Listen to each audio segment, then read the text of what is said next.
We're live from New Delhi, watching DD India NewsHour, India's voice to the world. I'm Nipakshi Khurana. Coming up in the next hour. Prime Minister Narendra Modi becomes India's longest continuously serving elected Prime Minister, completes 4,399 days in office. Leaders across globe extend wishes.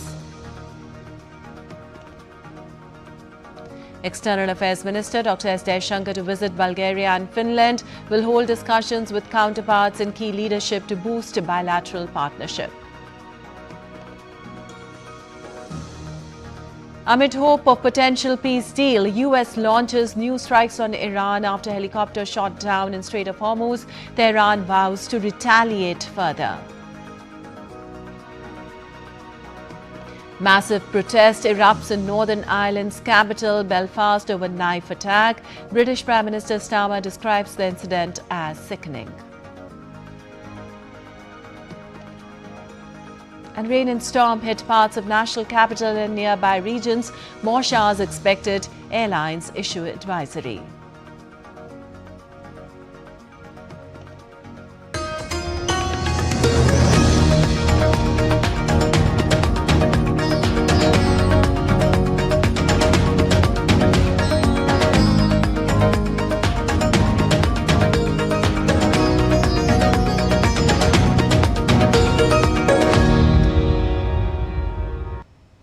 Well, history is made again. Today on June 10th, 2026, Prime Minister Narendra Modi has become India's longest-serving elected Prime Minister, completing 4,399 continuous days in office, a landmark that reflects a journey of governance, transformation and India's rising influence on the global stage. History is not written every day, but some dates leave an imprint on the destiny of a nation. June 10th, 2026 is one such day. A day when a leader who began his journey from the grassroots rose through public service and earned the trust of millions across 3 consecutive general elections, reaches a landmark unmatched in India's democratic history. Prime Minister Narendra Modi becomes India's longest-serving elected Prime Minister, completing 4,399 continuous days in office and surpassing the record set by Jawaharlal Nehru. But this milestone is not merely about longevity in office. It is the story of a vision that evolved from state-level governance to national transformation and from national leadership to global influence. Narendra Damodar Das Modi. As Chief Minister of Gujarat, Narendra Modi built a reputation for decisive governance, infrastructure-led growth, investment promotion, and efficient public service delivery. Initiatives focused on industrial development, power reforms, water management, and ease of doing business transformed Gujarat into one of India's fastest-growing states. These policies reflected a long-term vision that would later shape national governance. As Prime Minister, he carried that approach to the national stage. From Digital India, Make in India, Startup India, and direct benefit transfer to large-scale infrastructure expansion, reforms have focused on empowering citizens and accelerating growth. India today stands among the world's fastest-growing major economies and is emerging as a key player in sectors such as technology, innovation, manufacturing, semiconductors and space. On the global stage, Prime Minister Narendra Modi has elevated India's profile like never before.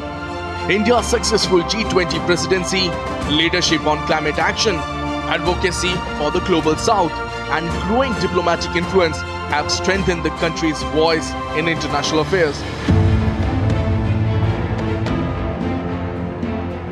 Prime Minister Narendra Modi has received 32 international awards and highest civilian honors from countries worldwide, making him the most decorated world leader.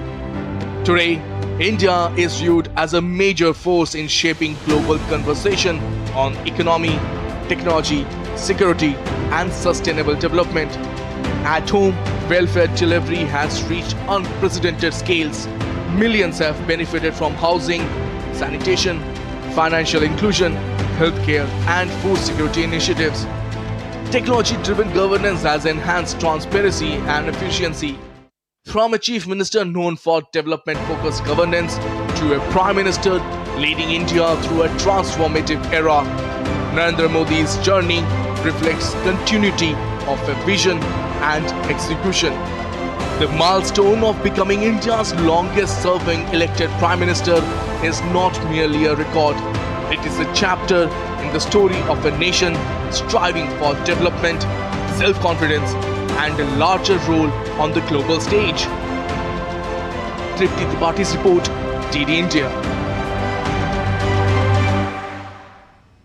Well, Vice President C.P. Radhakrishnan extended his greetings to Prime Minister Narendra Modi on becoming longest continuously serving elected Premier. In a post on X, he wrote, and I quote, "Heartfelt congratulations to Prime Minister Shri Narendra Modi ji on becoming the longest serving continuously elected Prime Minister in India's history. This historic achievement is not merely a symbol of a long tenure, but a reflection of a transformative era in our national journey. Under his visionary leadership, India has witnessed remarkable progress in every sector, be it economic growth and infrastructure expansion, social empowerment and technological advancement, or India's rising global stature and the revival of our civilizational consciousness." Well, congratulatory messages consistently pour in for Prime Minister Narendra Modi from world leaders on becoming India's longest continuously serving democratically elected Prime Minister. The former president of the Maldives, Ibrahim Mohammed Solih, congratulated Prime Minister Modi, describing the achievement as a truly historic milestone. In a post on X, he said this is a truly historic milestone that reflects the enduring trust and confidence the people of India have placed in Prime Minister Modi as steward of their aspirations and ambitions. India's remarkable economic, social and political progress during his tenure stands as a testament to his leadership. Malaysian Prime Minister Anwar Ibrahim congratulated Prime Minister Modi. In a message of congratulations, Anwar hailed the achievement as a reflection of the trust and confidence reposed in Modi's leadership by the people of India and wished him continued success in leading the nation. And leaders from Sri Lanka, Papua New Guinea and Trinidad and Tobago also sent messages marking the occasion, with several highlighting India's growing global profile under Modi's leadership. And for more on this, we have our reporters joining us. We have Vishal Baristo joining us from Delhi. We have Meghna Dev from Ahmedabad, and we have Sumina Roy joining us from Dibrugarh as of now. Vishal, my first question to you. You joining us from Delhi. Prime Minister Narendra Modi has now become India's longest serving elected Prime Minister, completing more than 12 years in office. Looking back at this journey, could you assess the most defining governance reforms and policy initiatives that have transformed India and in fact shaped its development trajectory nationally and internationally? Well, a very good morning to you. Let me tell you that with more than 30 awards to his credit and making India leader of the global south, it would not be easy to define the defining moments for the last 12 years. But as a defense correspondent, for me, Operation Sindoor was a defining moment when the world got to know that India is not going to sit back, and the surgical strikes that were carried across the LOC, devastating the terror camps, was the defining moment according to me. But let me just give you examples. First was the financial transformation and the digital transformation that India has gone through. The UPI system is now acknowledged the world over, and the way the Jan Dhan Aadhaar Yojana that was connected through mobile safety net was one of the defining moments. Then came the infrastructural development, the Bharat Mala, which really started off with a revolution. New highways were constructed, and the Bharat Mala project that was there for the ports, development of ports in the country, and in the last, of course, the security and safety of the country. And when the Prime Minister said nation first, it was very much clear that safety and security of the nation was high up on his agenda. And now India, from an importer of weapons and arms, has now become an exporter. The Made in India campaign is very, very much high on the agenda. And in the next month, the Prime Minister is also expected to tour abroad, and he's also expected to visit Slovakia. Recently, I also spoke to the ambassador of Slovakia. He said that Slovakia has been a long-standing partner for India as far as the arms and ammunitions are concerned, but we stand with India in its Make in India campaign. So that is the reputation that India has earned under Prime Minister Narendra Modi. And well, of course, who can forget the G20 when the world came to India, and so how India has developed under the leadership of Prime Minister Narendra Modi. All right, Meghna, you from Ahmedabad. Gujarat has long been seen as a model for industrial growth, entrepreneurship and investment-led development. In fact, over the past decade, the government has placed strong emphasis on ease of doing business, manufacturing, startups and innovation also. How are these efforts reshaping India's economic landscape and strengthening its position as a global investment destination? Absolutely, Nipakshi. When we actually see Gujarat is that place where Prime Minister began his public life, his political journey. Yes. And Gujarat has seen his rise as a global leader from being a boy from Vadnagar, which is his hometown, and then becoming the Chief Minister of Gujarat, creating an industrial landscape here. Obviously an ecosystem which is still thriving in the region. When we actually see during his tenure as the Chief Minister of Gujarat, he started the Vibrant Gujarat Global Summit, which is now a blueprint and example for all other states in India to how do a regional business summit that can have global outreach. So, starting initiatives like these and besides that also showing the kind of strength and resilience that can be taken up after a devastating earthquake that happened in Kutch. And after that, how Prime Minister Narendra Modi brought back Kutch and put it on the global tourism map. So these are some of the examples where his leadership did shine through while he was the Chief Minister of Gujarat. And obviously that kind of the Gujarat model that was being talked about even before he was elected in 2014. This is the kind of leadership and vision he had.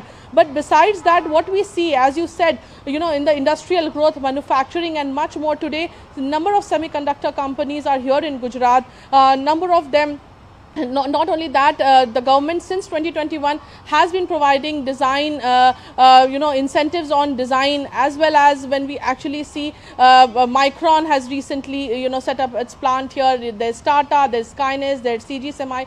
Many companies have set up their plants here in Gujarat, in Sanand, which actually is a reflection of how, the industrial landscape here has grown. And not only that, we also do see that on a global scale also this year or the last few years have been very important for FTAs. We have seen this year an FTA with EU, and in the past few years we have been seeing the SEPA with UAE. We have seen with trade agreements with UK. We have seen trade agreements with Mauritius.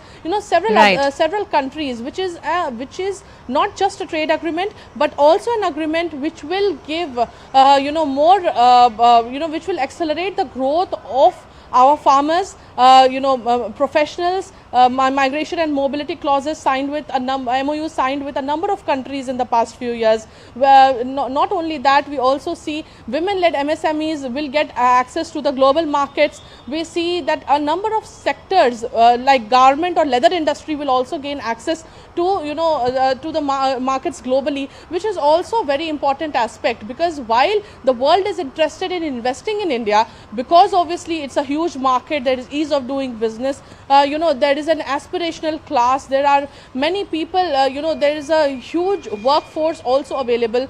So because of that also there are many companies interested, but what we can also provide to the world is also being taken care of, where Atmanirbhar Bharat has not been compromised while doing these FTAs, where we see that there is a lot of openness and balance in these FTAs. Yes. So not only the domestic outreach, but clearly the global outreach has also created a very important impact in the past decade. Absolutely.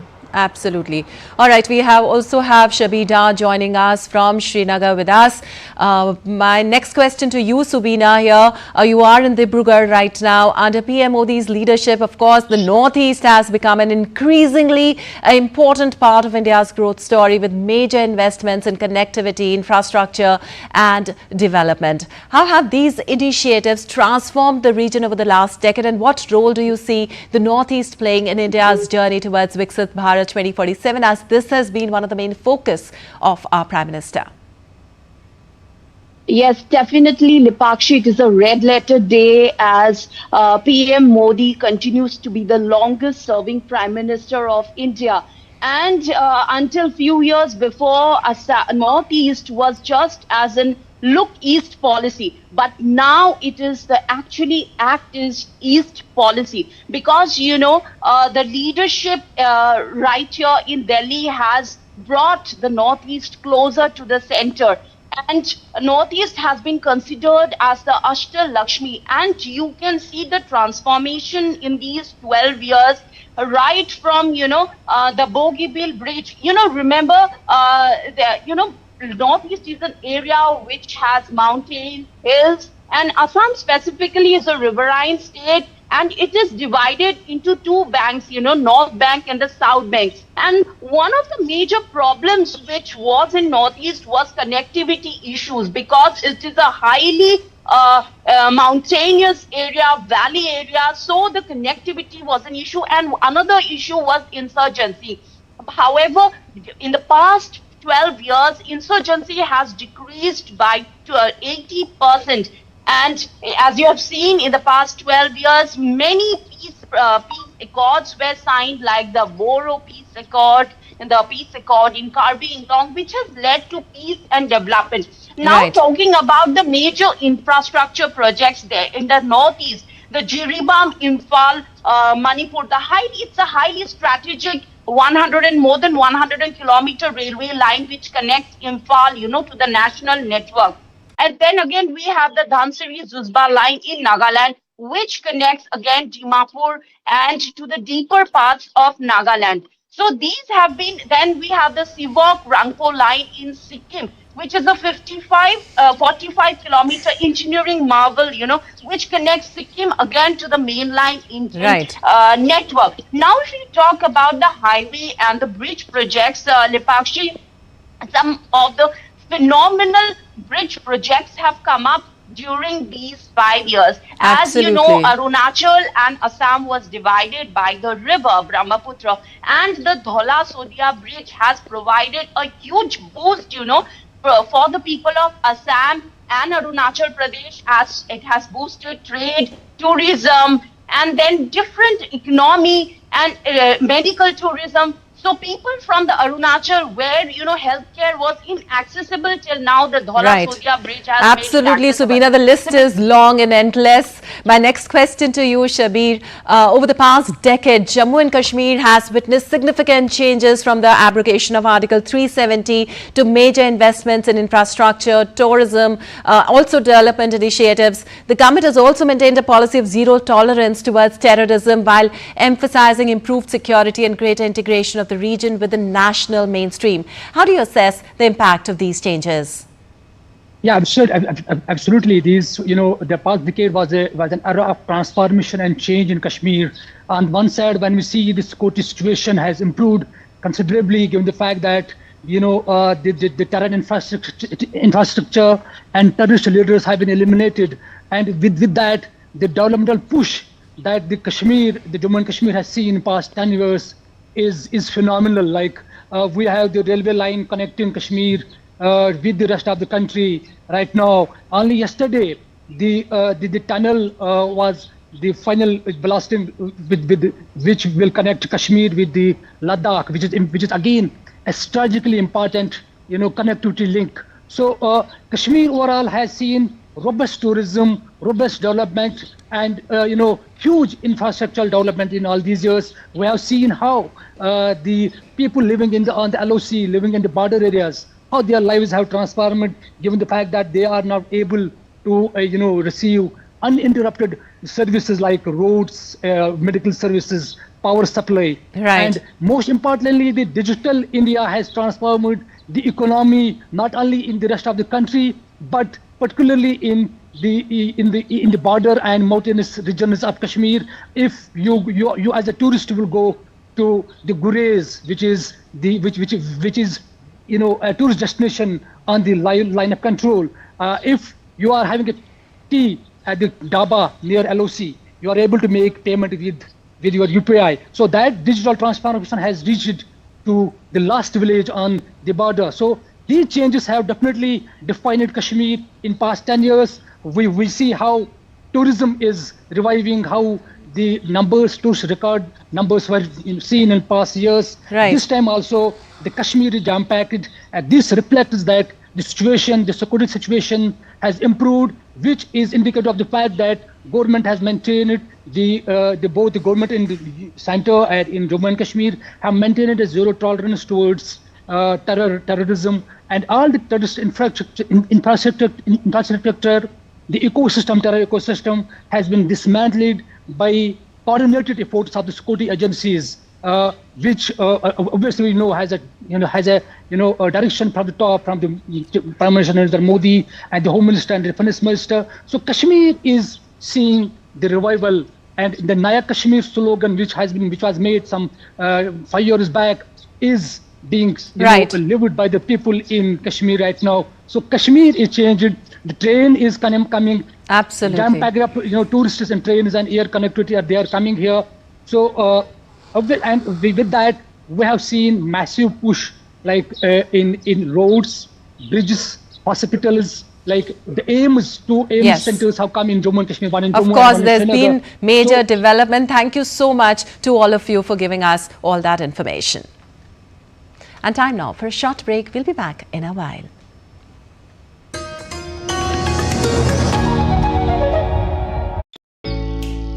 Jharkhand will mesmerize you with majestic nature, rich heritage and colorful culture. Hello. Johar. It fits perfectly. Thank you. Full workout ho gaya. Ready?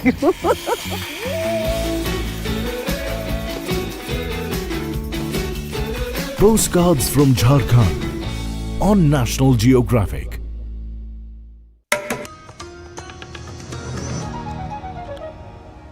Welcome back. You're watching DD India News. I'm Lipakshi Khurana. Moving on, the United States on Tuesday launched strikes against Iran after President Donald Trump said Tehran had shot down a U.S. Apache helicopter in the Strait of Hormuz and vowed to respond. The U.S. Central Command said on social media that the strikes were a proportional response to unjustified Iranian aggression. Iranian state media reported that explosions were heard on Qasem Island in the Strait of Hormuz before saying the wave of American attacks in the south had subsided. Well, Trump wrote in a social media post that the two U.S. pilots involved in the incident were both safe and uninjured. Trump added that the United States must respond to this attack.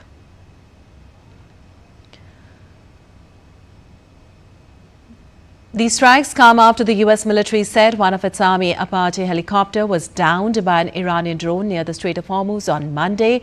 After the helicopter was downed, its two crew members were rescued by an American sea drone. Following the strikes, Iran's Foreign Minister Abbas Araghchi threatened to retaliate. Araghchi warned the United States in a post on X, saying, "Leave our region if you want to be safe," and vowing that Iran would answer any attack or threat.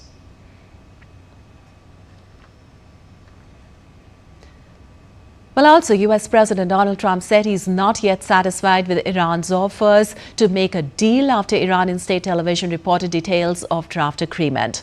Speaking at a cabinet meeting in the White House, Trump added that he is in no rush to reach an accord to end the West Asia war, despite saying at the weekend that one was close.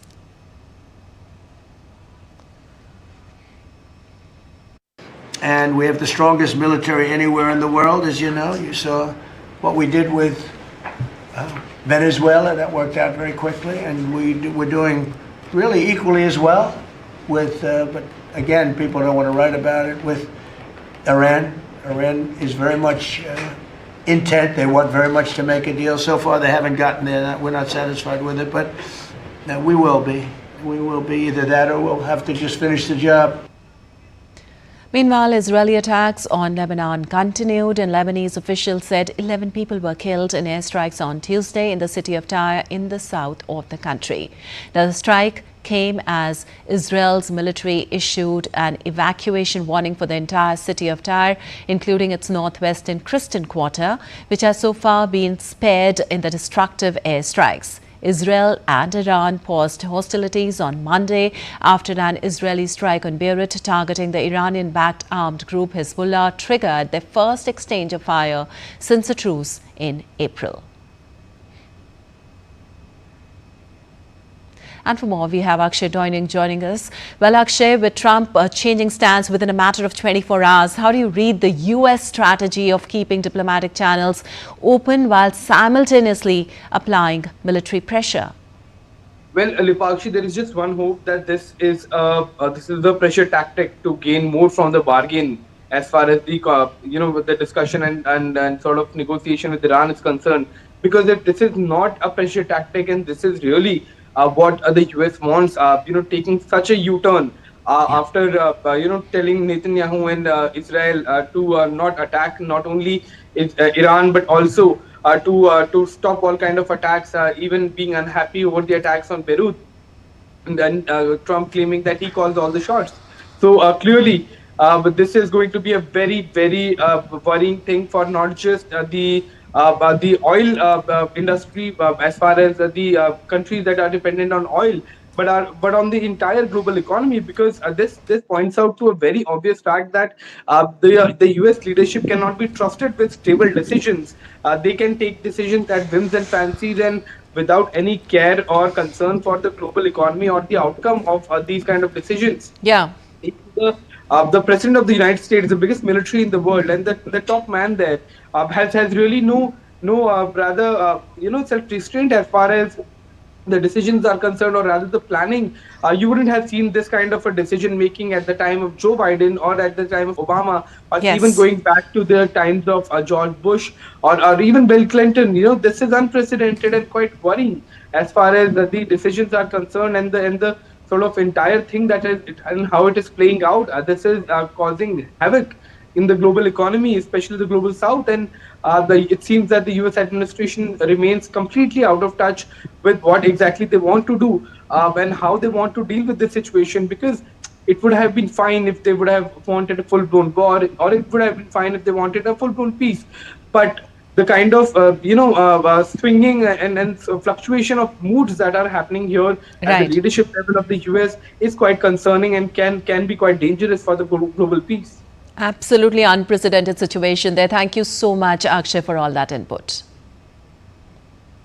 And hundreds of anti-immigrant protesters took to the streets of Belfast on Tuesday after police charged a Sudanese man over a knife attack that left one person with serious neck and head wounds.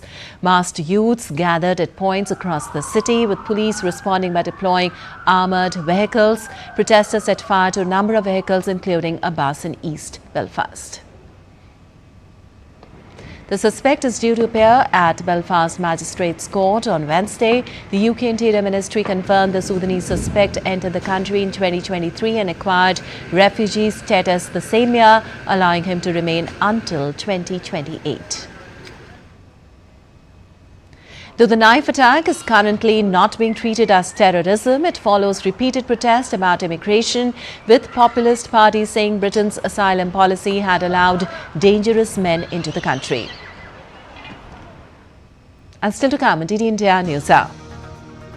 We'll get your report on India's wildlife conservation journey, which has seen a major transformation over the past 12 years.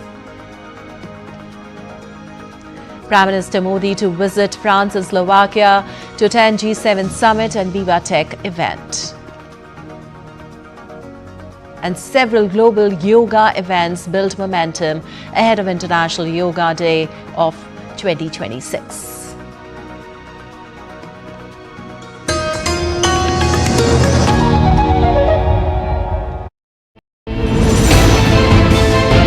Geopolitics and trade deals. Economic challenges amid development. Hard work and the path to prosperity. It's the economy always. Between walkers, money is what money does and says. Supply creates its own demand. Between the bulls pulls and bears tears.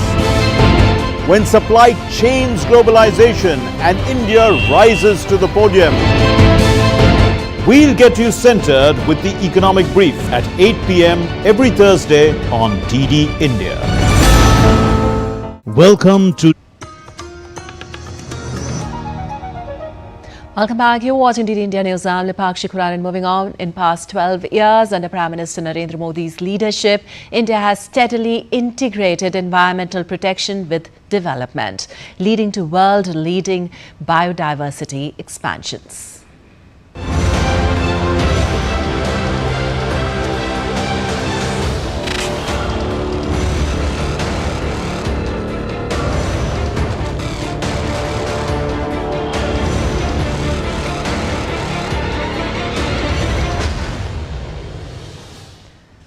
Well, wildlife is not just about forest, animals or biodiversity. It is about survival, balance and the future of humanity itself. From the roar of the tiger to the flight of the Amur falcon, from the mangroves of the Sundarbans to the deserts of Rajasthan, India's wildlife conservation journey has witnessed historic transformation in the last 12 years under PM Modi. DD India's Tapas Bhattacharya has this report.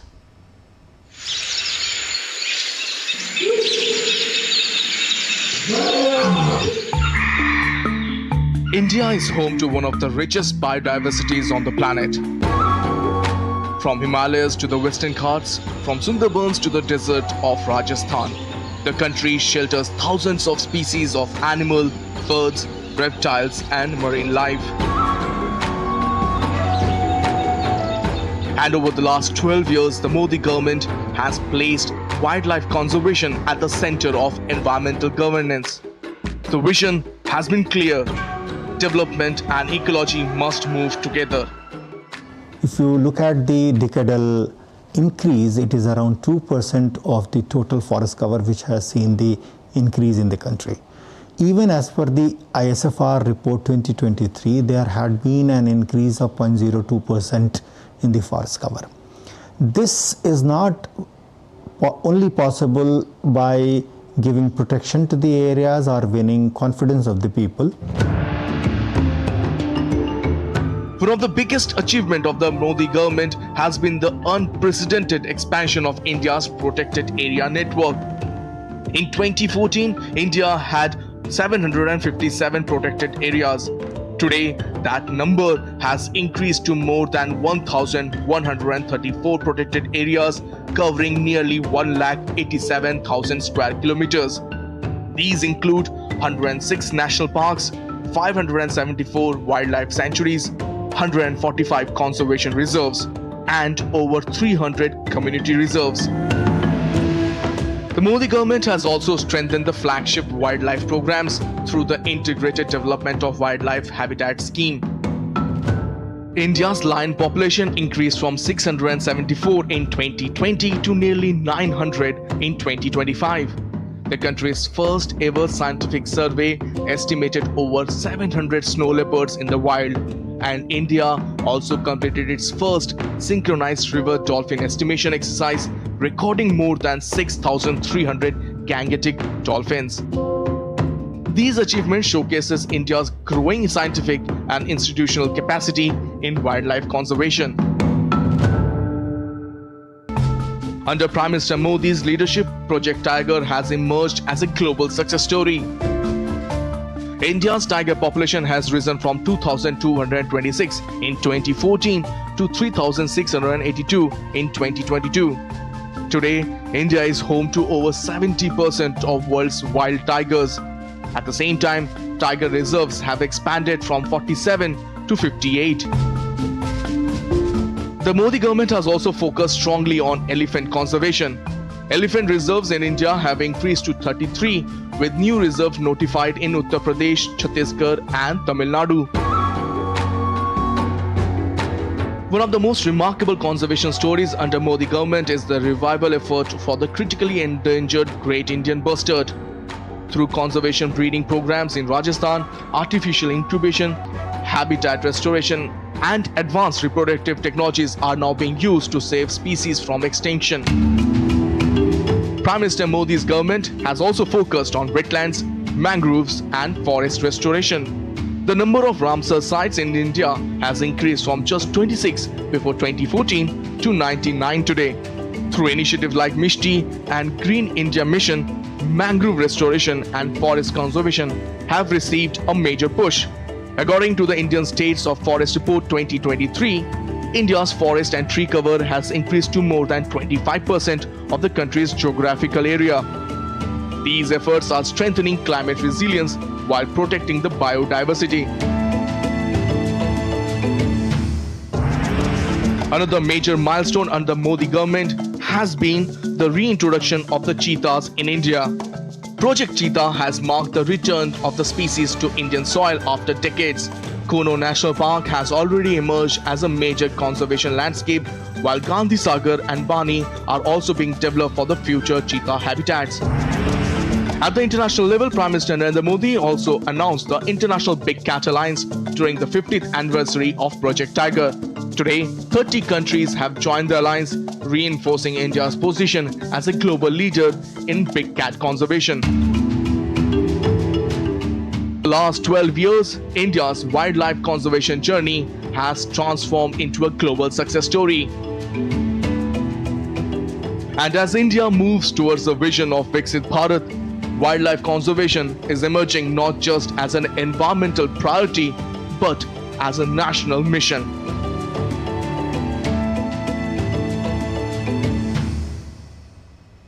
And moving on, Prime Minister Narendra Modi will be undertaking an official visit to France, where he will be in Nice from 13th to 14th of June, and then he will visit Slovakia from 14th to 16th of June. The Prime Minister will then return to France, where he will visit Evian and Paris between 16th and 19th June.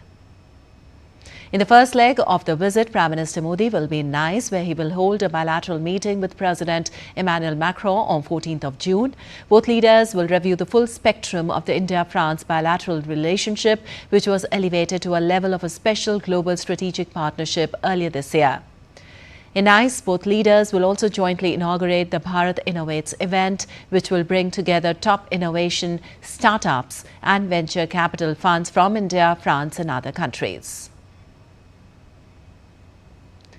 On the second leg of his visit, the Prime Minister will pay a 3-day state visit to the Slovakia Republic from 14th June at the invitation of Prime Minister Robert Fico. Prime Minister will hold talks with his Slovak counterpart and explore new avenues of cooperation. He will also meet President Peter Pellegrini. In the third leg of his two-nation visit, Prime Minister will return to France, where he will participate in the G7 summit in Evian on 16th and 17th June. During the summit, Prime Minister Modi will exchange views with G7 leaders and those from invited partner countries and international organizations. Finally, the Prime Minister will visit Paris on 18th of June for further bilateral engagements and to attend the Viva Tech Summit, Europe's largest technology and startup event. And as we told you, Prime Minister Narendra Modi will inaugurate Bharat Innovates 2026 in Nice with French President Emmanuel Macron. The initiative will be a unique opportunity for 120 Indian deep tech startups to showcase their talent and innovation and engage in global collaborations. DD correspondent spoke to India's principal scientific advisor for more. France is set to host Bharat Innovates 2026. To talk about it, I have with me Professor Ajay Kumar Sood, Principal Scientific Advisor to the Government of India. Professor Sood, welcome to DD India. Now, first, what is Bharat Innovates and how will it promote Indian talent and innovation? So, Bharat Innovate 2026 showcase India's entrepreneurial energy, academic excellence, and our young people's hunger for innovation and taking risk. I would say it is more than a showcase. Actually, it is really the intent of India to show that Indian youth and Indian industries are ready for providing solutions to the global challenges. So these are the deep tech startups who are going to showcase their innovation, their product, and what India has achieved. Right, and we learned that Prime Minister Narendra Modi is set to inaugurate this mega program. That should be a big boost to all the Indian innovators. Absolutely, and it gels very well because this announcement was made only in February that it will be done, and we are very happy that this inauguration will be done by our Honorable Prime Minister. In fact, the whole thing has originated from him, how we should be doing that, his guidance, and this is actually a big boost to the innovation ecosystem. And Professor Sood, it's going to be a global program. In terms of scale, size and ambition, how big is Bharat Innovates 2026? Actually, the scale should not be judged by the footfalls. That has to be made clear. It is not we are looking for common public coming and so on. This is really the serious investors, innovators. So we have already commitment from more than 70 global investors who have invested more than huge amount. I was looking at their numbers, $3 trillion investment these investors have. And they have huge presence. It is like who is who in this. So we are really looking at very, I should say, high quality people who will be attending this, because we would like to see how really India can pitch for co-investment, co-piloting, co-development and so on. So it is not like a one-time event which will stop with Bharat Innovate. Sure. It is really the beginning of a big, should I say, energy flow. Professor Sood, thank you very much for speaking with DD India. That was Principal Scientific Advisor to the Government of India, talking about Bharat Innovates 2026 and the opportunities that it holds for Indian innovators. With camera person Vishwabandhu, Shubhendu Ghosh for DD India, New Delhi. And moving on now, External Affairs Minister Dr. S. Jaishankar will begin his two-day official visit to Bulgaria and Finland from today. First in Bulgaria, he will visit Bulgarian capital Sofia, where he will meet with the Bulgarian leadership and hold discussions with his counterpart, Velislava Petrova. External Affairs Minister will then visit Finland on 11th of June, where he will attend the 14th edition of the Kultaranta talks on the theme A World in Transition, Global, Regional and Local Perspectives. The External Affairs Minister will also have meetings with his counterpart Alina Valtonen and other leaders of the Northern European nation. And ahead of International Day of Yoga 2026, yoga events are being organized across the world to promote health, harmony and well-being. These gatherings reflect yoga's growing global appeal and its power to connect communities across the cultures. In New York, the Consulate General of India, along with Shanti Fund and New York State Parks, organized a serene sunrise yoga session at Jones Beach. Participants gathered by the ocean to promote physical, mental and spiritual well-being ahead of International Day of Yoga 2026. As a curtain raiser to the 12th International Day of Yoga 2026, a yoga session was organized by the High Commission of India in association with BAPS Sri Swaminarayan Mandir. The event saw strong community participation, highlighting yoga's role in promoting harmony and well-being. And still to come in DD India NewsHour. Nalanda University signs MOU with Mongolia's National University to boost academic cooperation.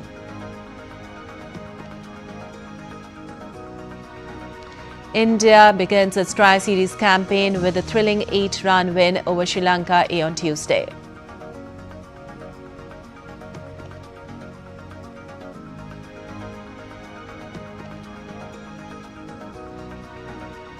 And we'll get 2 glimpses from Shimla Summer Festival 2026.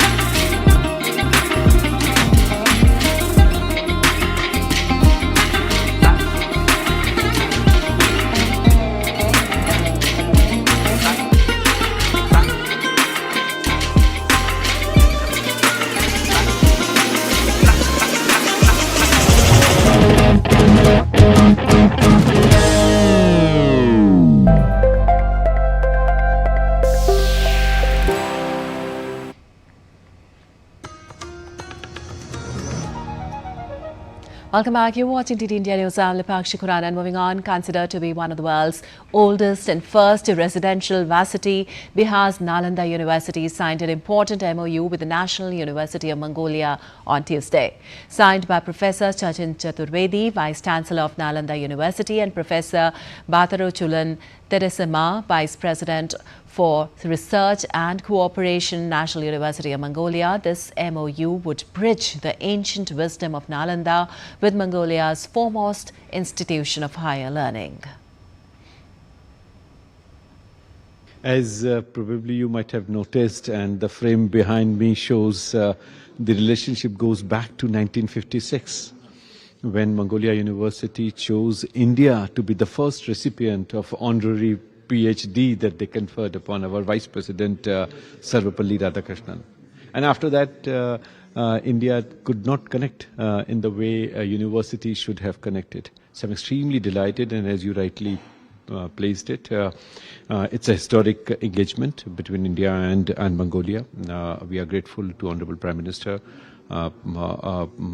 respected Modi ji, for bringing in academic institutions, bringing in relics here, which facilitated this partnership. Nalanda has signed this agreement with the National University of Mongolia, and we keenly look forward for multiple facets to come up in our bilateral partnership.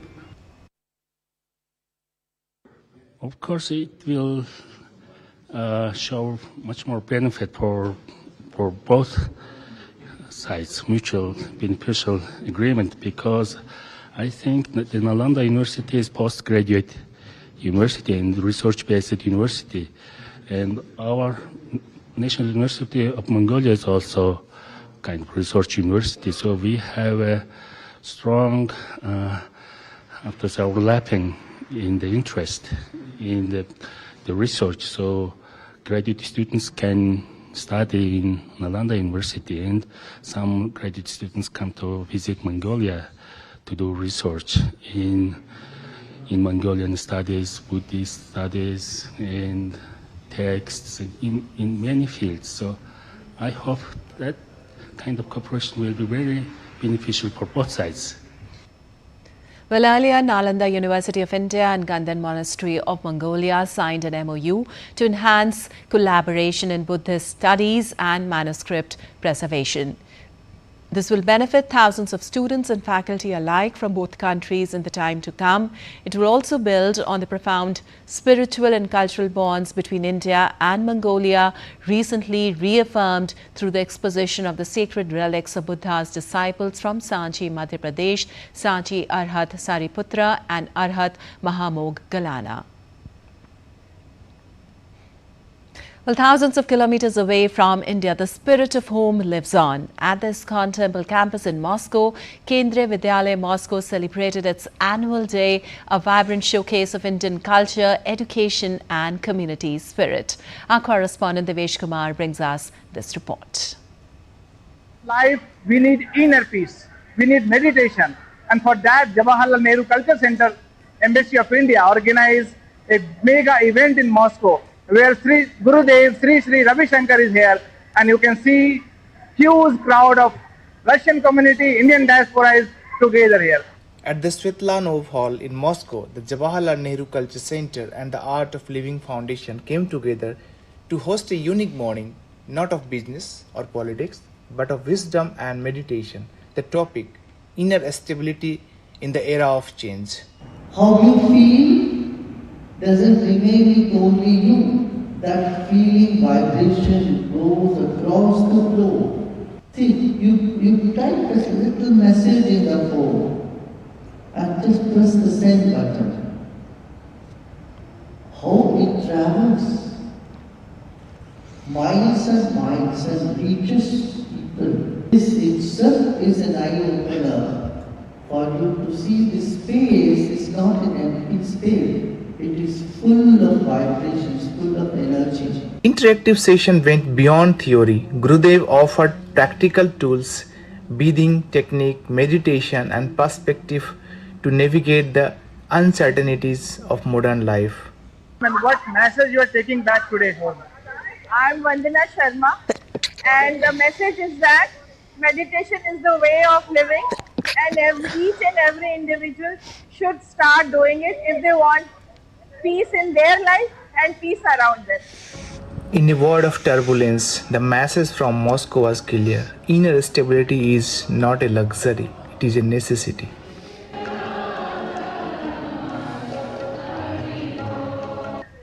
My name is Eva Leon, and the message I'm taking with me today is that we all need to meditate. It's the first thing, and the second is that it wasn't sad, but I think that we need to be closer to our family, and we need to do bigger the connections that we have in our life. From business hall as a speech to in Moscow, silence meditation. India is not sharing with Russia only business and diplomacy. India is also spreading the love and peace. That's what I bring to you from Moscow. This is Divesh Kumar, DV India, Russia. And in sports, India A begins its Tri-Series campaign with a thrilling 8-run win over Sri Lanka A on Tuesday. Young batter Vaibhav Suryavanshi made his India A one-day debut but scored only 14 runs. Batting first, India A posted 277 for 6 thanks to a brilliant century from Ruturaj Gaikwad, who scored 101. Captain Tilak Verma also contributed a steady 60-run knock as the pair added 150 runs for the 4th wicket. In reply, Sri Lanka A looked set for victory after captain Sahan Arachchike scored a 74 and guided the chase. However, a dramatic collapse saw Sri Lanka lose its last 4 wickets in just 10 balls. Pacer Arshad Khan took 3 wickets in the final over, while Ayush Badoni and Anukul Roy chipped in with 2 wickets each. India A next faced Afghanistan A on June 11th. And India's men's football team played out a 1-1 draw against Tajikistan in an international friendly at Asor Central Stadium in Tajikistan on Tuesday. The match was part of the FIFA international window. India took the lead in the 25th minute through Vikram Pratap Singh and defended well for most of the game. However, Tajikistan found an equalizer in the 85th minute when Sheridan Boboev converted a penalty, helping the host avoid defeat. This was the third meeting between the two teams in the last 10 months. Tajikistan had won the previous friendly 3-1 on June 5th, while India had beaten them 2-1 in the CAFA Nations Cup last August. Head coach Khalid Jamil made 6 changes to the starting lineup, with 4 players making their first start for India. And around 320 women from Shimla participated in Mahanati, a traditional Himachali folk dance during the ongoing International Shimla Summer Festival 2026. The women enthralled the audience with their performance, with the several spectators also joining them as they danced to popular Himachali songs.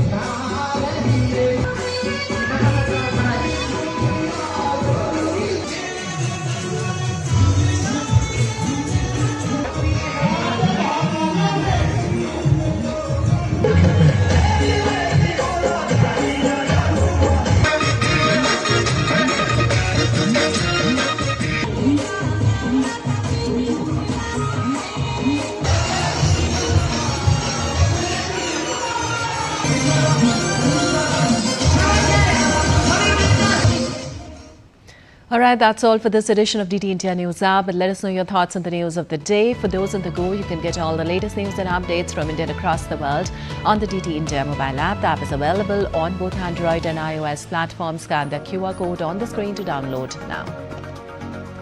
We'll be back with more news as it breaks here on DT India. I'm Lipakshi Khurana from all of us here in Delhi. Thanks for watching DT India NewsHour.